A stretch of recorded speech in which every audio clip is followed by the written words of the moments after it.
Hello, you wonderful people, and welcome to another episode of SuperFantaFi. This being a show where we talk about TV shows of the supernatural, fantasy, and/or science fictional genre. For today's episode, I'm gonna talk about Percy Jackson and the Olympians, Season 1, Episode 7. Great episode. A lot of really interesting things went down in this episode, so let's break it down. Well, first and foremost, we have Percy going into a mattress store where he meets one of his other siblings, Procrustes, or as he puts it, Krusty. Which I feel so bad for the actor. I feel like he sometimes get pitted and like typecast in these roles as kind of like these creepy characters to some extent. That actor, like the thing I best know him for, if I'm not mistaken, I believe it's the same actor. He's in the show Supernatural. He played Death, so it wouldn't be his first like cosmic role he's played. So. But yeah, like he plays one of Percy's brothers, Procrustes, who is the murderer of travelers, which is interesting. It's like, yeah, you're meant to guard the pathway to the underworld, but you also kill people with these mattresses. And I thought it was so interesting, and it feels very befitting where he was saying, like, right, our family, they have a tendency, the gods, they will cut you up into what they want you to be. And is that, but these mattresses, you just fit. I mean, it's very psychotic that he just wants you to get in the mattress so he can kill you, but there is something, I don't know if poetic's the right word, but there's something to that where it's just like, right, the gods do, like, they snip and they cut and they form you, they mold you into what they want you to be. And these mattresses, they just fit you. You get to just fit, and it's okay, especially coming from Percy, who's always just wanted to fit in, who's never felt like he fit in. So it's interesting too, especially when you have that through line of everything with him and his mom throughout the episode. Because I like that we got a little taste of this. We got a flash of this when Hermes touched Percy last episode, about the whole conversation about, like, yeah, when you're around someone you love, that basically you end up hurting each other, doing more harm than good, and that ends up being a major through line. We're building upon that story beat from last episode, and now we're building upon it and kind of getting that in the flashbacks with Percy and his mom. So as he's making his journey to save his mom, you kind of see the complex relationship he had with his mom, because he was young at the time. He didn't owe all that was there. He didn't know what his mom was struggling with, what his mom was trying to sacrifice, because his mom loved him and she was trying to handle things the best way she could. I mean, she was going at this her own and just doing what she thought was best for Percy in the long run. And it's like, what, being a parent's not an easy job. It's not always like, you don't get the instant gratification. It's not till your kids get older where they're like, wow, I had no idea what you did for me. Yeah, like, you got on my nerves sometimes. Yeah, I sometimes it's a situation, do what I say, not what I do as I say, not as I do. And you realize, you recognize that when you get older, your parents are flawed and that they were doing the best they could. And once again, you just don't appreciate it and realize that with time. I mean, some kids immediately recognize that. I know I was a shithead. I never recognized that until I was much, much older. So, I feel like that's probably the case for most people. You finally see your parents as human, as people just trying to make it through this crazy thing we call life. But only when you have time and perspective. I think, obviously, with these heightened circumstances, Percy's reaching that point a lot quicker than most people would have. He, once again, definitely reaching that point a lot quicker than I did. But either way, luckily with Annabeth pushing Krusty into one of the mattresses, they make their way to the underworld. I love that it's like, even while he was stuck in one of the mattresses, he's still running his mouth in the other room, being like, you're not going to make it. No one comes back from the underworld. So it's like, yeah, you're lucky we let you keep your head at all. So, but it's like, yeah, you're going to fail. You wouldn't be the first person that's going to the underworld and failed, and you sure as hell won't be the last one. But yeah, it's a scary situation. I even love that Annabeth gave Grover a squeaky toy, like a squeaky ball, a stress ball to kind of like keep him calm. But when they were in the underworld, he kept squeaking. It's like, trying to be a little subtle here, so we let me hold on to that, because I don't need you like squeezing it the entire time, because it's like he's a nervous wreck. So they just skip past all the line as they're trying to get past the ferryman of the underworld, but he's like, I'm not letting you through because you're not dead, and blows his whistle, and lo and behold, who shows up? None other than Cerberus or Carabas. I'm curious how most people go about pronouncing it.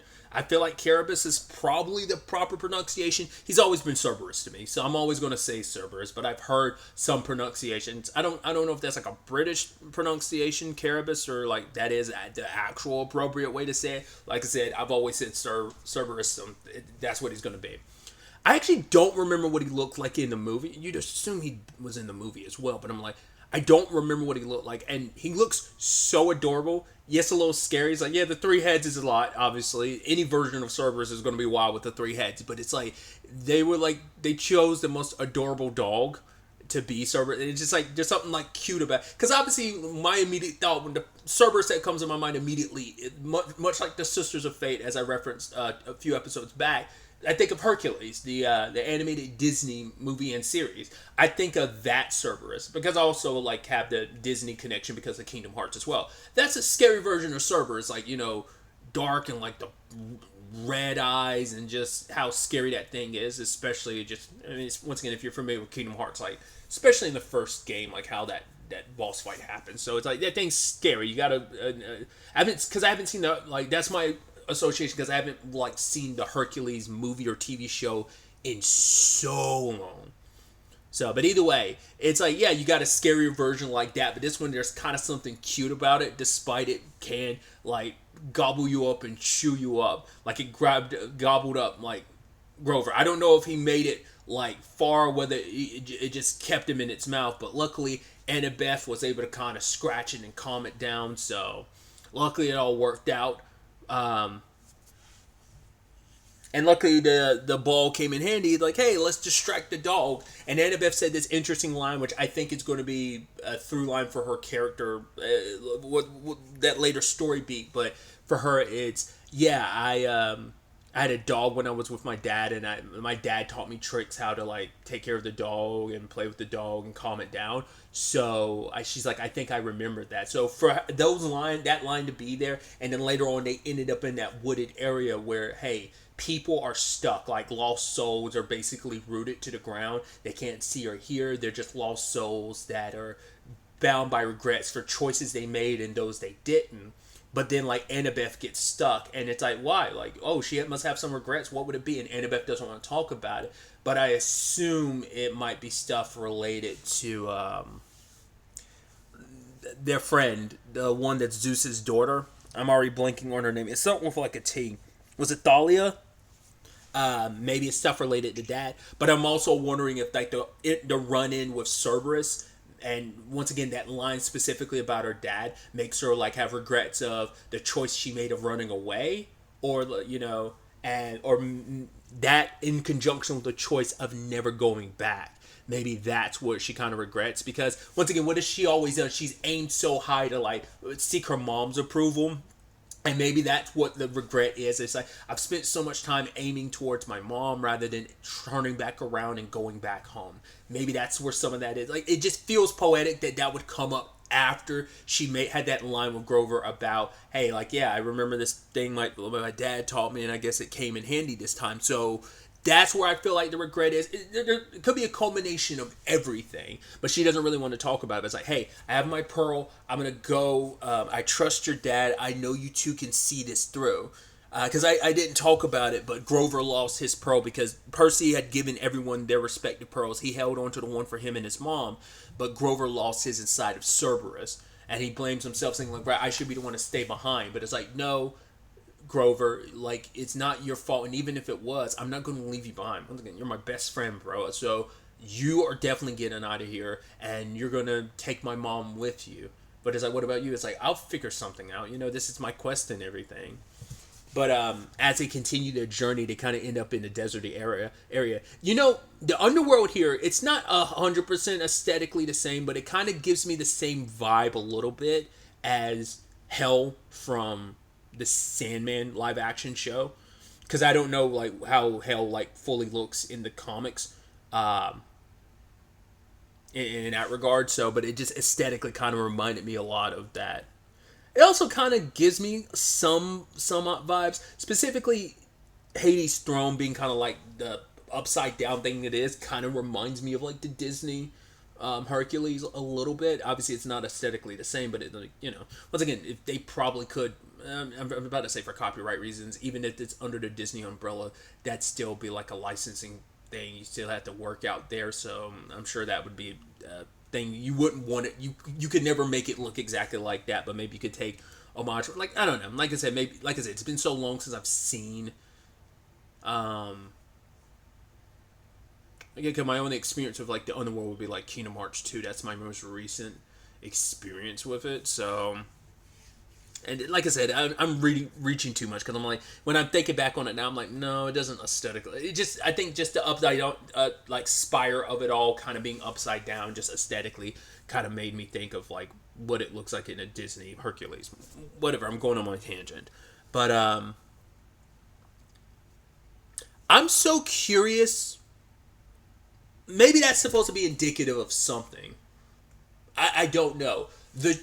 All of a sudden they start getting drawn into a pit, which we later on find out is Tartarus.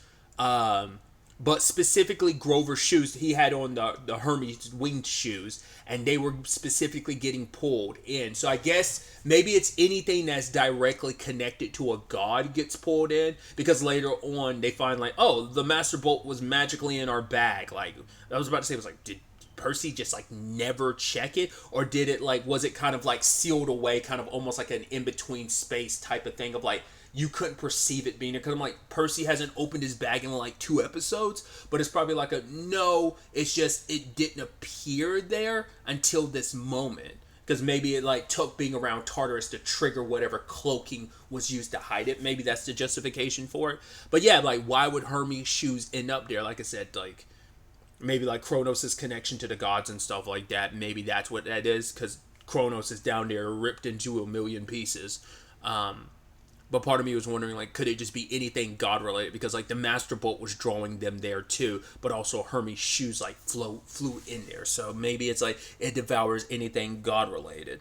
I mean, it must, because like nothing else was being tugged towards it. Like Percy's sword or nothing was. So, because Cerberus knew to avoid this place just because of that very reason. To be fair, animals have always got that instinct to like, oh yeah, danger's coming, so it makes sense. But now it's like, wait, so if the bolt's here, oh, Ares gave us the bag. It has to be him. He was working with Hades the entire time, so what are we going to do? It's like, whoa, this is what Zeus needs, so we should go back. But Grover's almost like, no, you know what? Zeus can wait. We got to go save your mom. And they go and meet the man himself. That man being Hades himself. And I love just the cavalierness of, hey, no need for introductions. You know me, I know you. Come on, you know, let's kind of go in here and kind of talk a little bit more. He's like, oh, we want to get straight to business. You want to talk about your mom? All right, come follow me. Which also I was like, I wonder who's the actor playing Hades. It turns out it's J. Duplass. When I saw the name in the credits, I was like, Duplass? Is that like one of the Duplass brothers? I guess I know them as like directors. I guess I didn't associate them. I haven't seen a lot of the stuff they're in, so I knew them as directors. I didn't know they were also just like, you know, writers and actors too. Makes sense, but because there's quite a few people who are that trifecta of writer, director, and actor. But I guess I probably have seen, like, I just skimmed his filmography. I've probably seen stuff him and his brother have been in as actors. I probably just don't remember it off the top of my head. Because I associate them mainly as directors and I do actors and stuff like that, so that's probably like that's my fault. But anyway, I was like, I feel like I might have seen him and stuff before. I just can't remember off the top of my head. Like I said, I kind of skimmed a little bit through his filmography. But either way, turns out Percy's mom has been turned into a statue, golden statue, which is interesting considering that was almost a route Percy was going a couple episodes back when he went to go get Ares' shield. So there's these interesting parallels. But it's like, nah, I saved your mom's life. Like, just before she was being, you know, normally you kind of die from getting crushed by a Minotaur, but luckily I spared her just at the last second. So you're welcome. Now give me what I want. It's like, I'm not going to give you the Master Bolt. I don't care about that. Wait, what? It's like, what? I don't care about the Master Bolt. Yeah, let Zeus have that. It's like, don't you want a war between your brothers? No, that's going to be more headache for me. I don't need that. I don't want that. I mean, you might not notice it, but I mean, it is all sunshine and rainbow down here. Like, this is my domain. I love my place, you know? So, Which I almost feel like, I don't know if that's supposed to be almost be like a twist where you're just kind of like, I've got no beef with my brothers. Let them do whatever they want to. I'm doing my own thing. I could care less about them, which is so interesting considering, like, well, what you think about Hades from the Disney Hercules. Like, all he ever wanted is like, ooh, I want to take down Zeus. Ooh, I want to take down Mount Olympus. And so this is like, I could care less. I got my own domain. Maybe that's him fronting because it's like, yeah, it sucks down here, but I'm not gonna give you the satisfaction of knowing it's bothering me. He's like, oh, I don't do jealousy. You probably do. You probably just don't want to, like, you want to seem more refined and got it all together in front of the kids, in front of like your nephew. But it might also just be a thing of no, I. You might be putting on airs. You might be fronting a little bit, but who knows? Maybe that is legitimately how you feel. But then it's like, wait, you and Ares working here. It's like, why would I want to work with Ares? And like, no. It's like, well, what do you want? It's like, well, I want my Helm of Darkness. You give me my Helm of Darkness, and I will give you your mom back. Someone came in here and used invisibility and stole it, which is kind of interesting. That in itself kind of cosigns, like, okay, so, I figure we're going to the direction I thought we were. I was like, that seemed like that was a plot point that from the movie where I'm like, the thief still got to be the same person. It seems like that's probably going to be the same person across all the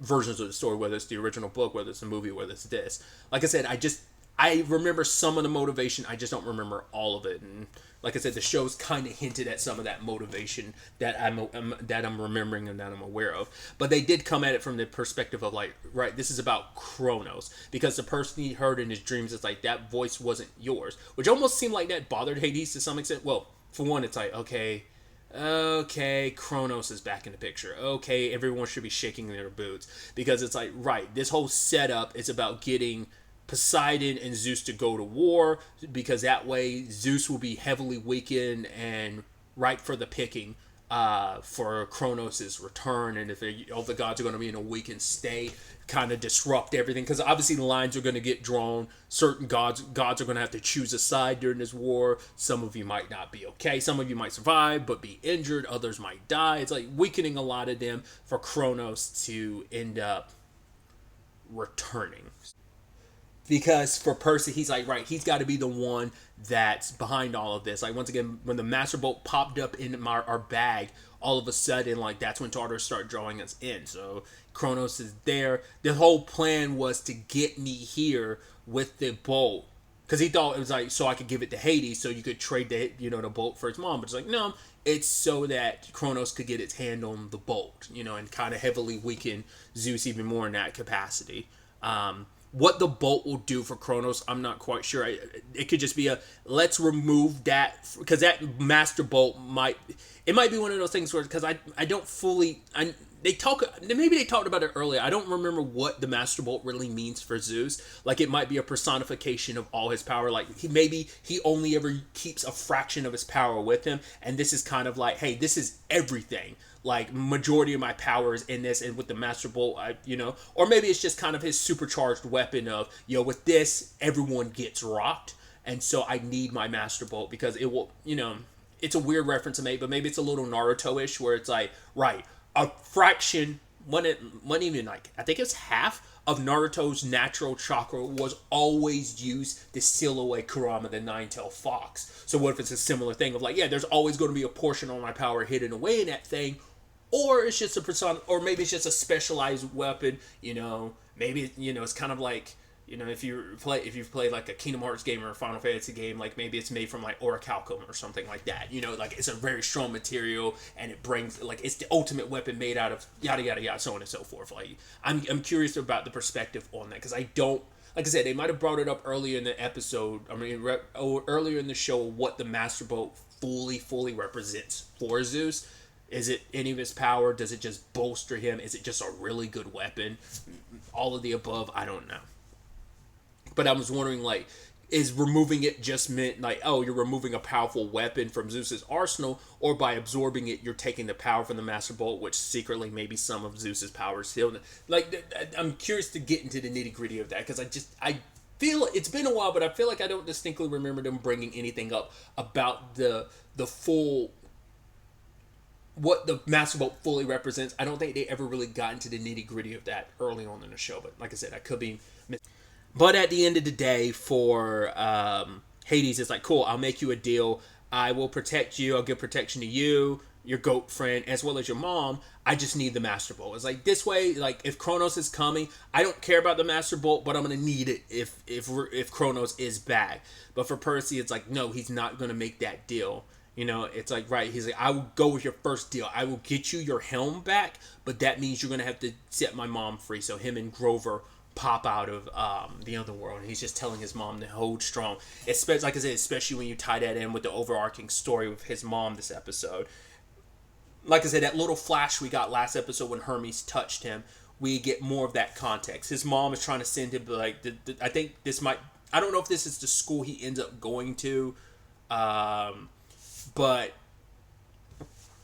she's trying to send him away, and he doesn't want to go. He's like, no, I don't want to go. And this is around the time, like, right, he's gotten a lot of special attention from, like, counselors and stuff because he thinks some of the stuff he's seen is real, which it is, but to everyone else, he seems a little off the rocker, and obviously, like, he's fighting his mom so much because he can kind of feel it, and he kind of feels it even more later on, but, like, she's talking to, like, the principal, whatever. It's like, I've already pulled my son out of school, and you're saying, like, right, he can't go because the previous counselor warned you about him. Yeah, he drew a horse with wings. That's not that big of a deal. It's like, yeah, but he went on the rooftop of the school claiming he hadn't seen it. It's like, we don't think we have what's necessary to take care of your child. It's like, cool, you could have let me know that ahead of time. You're the one that literally sent me the email telling me, oh, it's all good, all great. But then I guess you talked to the counselor afterwards. Why didn't you hit me up afterwards? I've already pulled my son out of school. Like, there's no other place he should go, so we've got to talk. It's like, oh, but we get to do homeschooling. We can give you all the things that you need. And Percy overhearing that and seeing that look on his mom's face, like, no, we can't do that. Let's you and me continue this conversation. And for him, it's like, and he even talks to her later, it's like, why are you trying to get rid of me so much? I would never do that to you. And for her, it's just the most heartbreaking thing. And she's just like, all right, let's not make our final moments like this bad. Like, I'm going to have to drop you back off at school. Like, let's not make things bad. And I think that's where, like, Percy internalized so much, where it's like, all right, I got to fit in. Because maybe he thought, you know, on some level, it's like, if I fit in, maybe I get to spend more time with my mom. And that's why he also felt so bad when he was like, I'm sorry, I really tried to give it a go. And his mom was understanding. She's like, no, I understand, honey, I understand. You know, it's not really your fault. Like, she wasn't really blaming him because he carried a lot of that since he was a kid. Like, I need to make this work for mom's sake. You know, I'm putting a lot on her. She's doing a lot for him, like I said. And he feels like he had failed her when he got kicked out of school for something that wasn't fully his fault, you know. So I think that's where a lot of that comes into play. You know, now I'm sitting here thinking about it because I was thinking about, you know, the headmaster and everything last episode and the whole conversation of, oh, that's supposed to be Hades, and obviously we got a different actor playing Hades. I thought that was going to be the case, but what I also wonder now, I'm like, now we know that wasn't Hades, that was Kronos. So now I'm like, is he going to be the actor who plays like a humanoid version of Kronos? Because Kronos didn't have a humanoid... Spoilers? Not really, because we're talking about him, and it's like, I don't think he had a humanoid form in the movies. I think he had a monstrous, like, large monstrous form, right? I don't think he had a human form like the other, like he's not represented like the gods. Like I said, I don't know if that's a thing of it's easier for you to perceive us in this way, so we have a humanoid looking form, but that's not what we really look like, or it's like, no, this is just what we look like. We do look like humans, but, you know, it could be an argument like, oh, like you're kind of made in our image, you know? Maybe that's kind of what that is. That was kind of a question I had of just like, is that just natural what gods look like, or is that just the form they just happen to take to kind of make it easier for humans to perceive them for what they really are? Well, because they are like, because if I remember correctly, at least from the movie, how they're perceived, it's like they're massive. I think they can like shrink themselves down, but I think they are. I mean, 'cause once again, we're talking about gods. It's a concept more than an actual. It's a conceptual thing in a lot of capacities, but that's why I'm wondering, like, is that just naturally what you look like, or do you have, like, an actual form, or do you just conceptualize yourself to look like humans because it's easier? Once again, I don't know if it's something the books ever go over, if it's something I'm overthinking, which is a high possibility. It's probably like, it is what it is, you idiot, stop questioning it. It's stuff like that I'm always fascinated by the rules and the reason why things are the way they are. Like in this particular case, like why do gods look humanish? Is that by design or is that just naturally how they look? Especially in correlation of what I remember Kronos looking like in the movies, so on and so forth.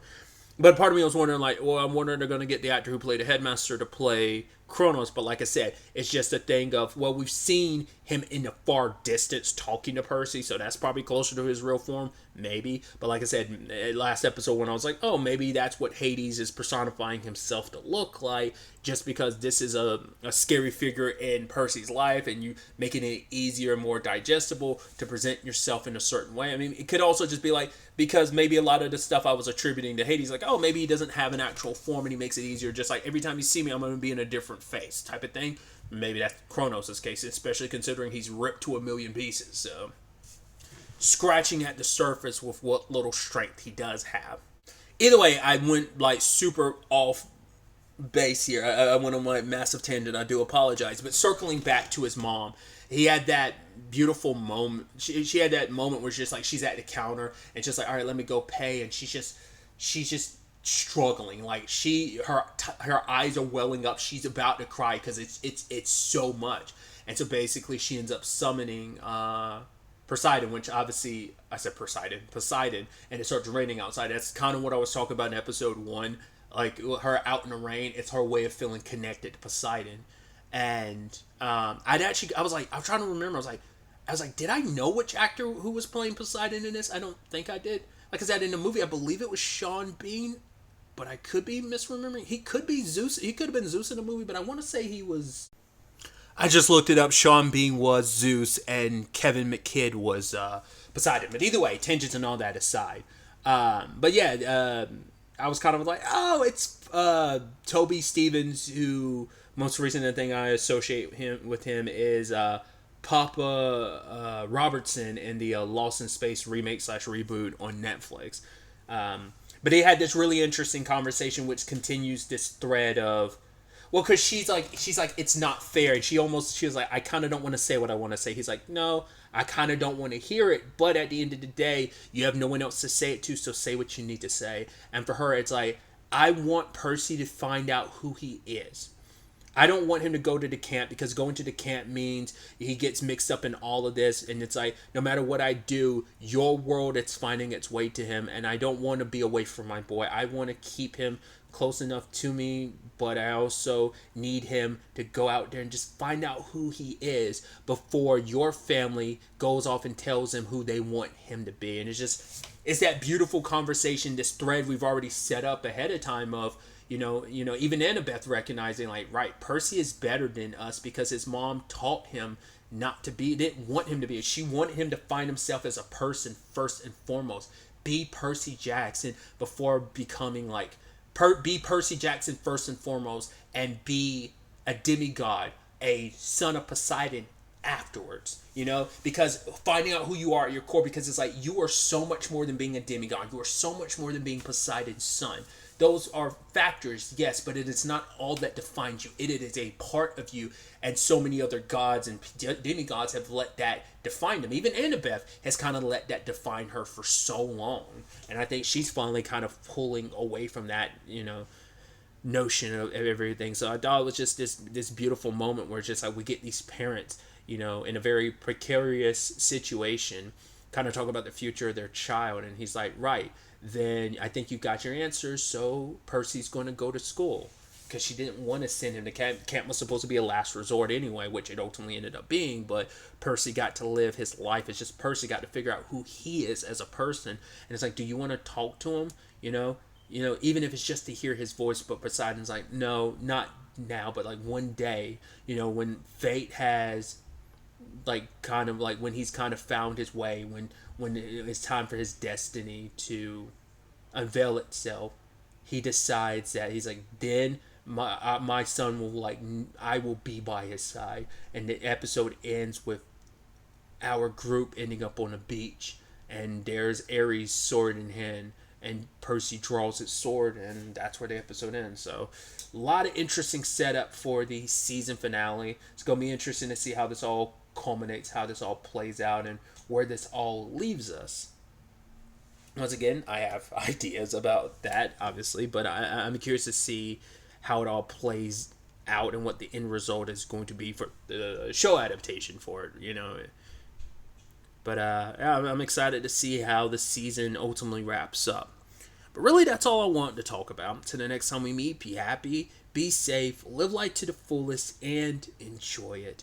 Good day, and goodbye.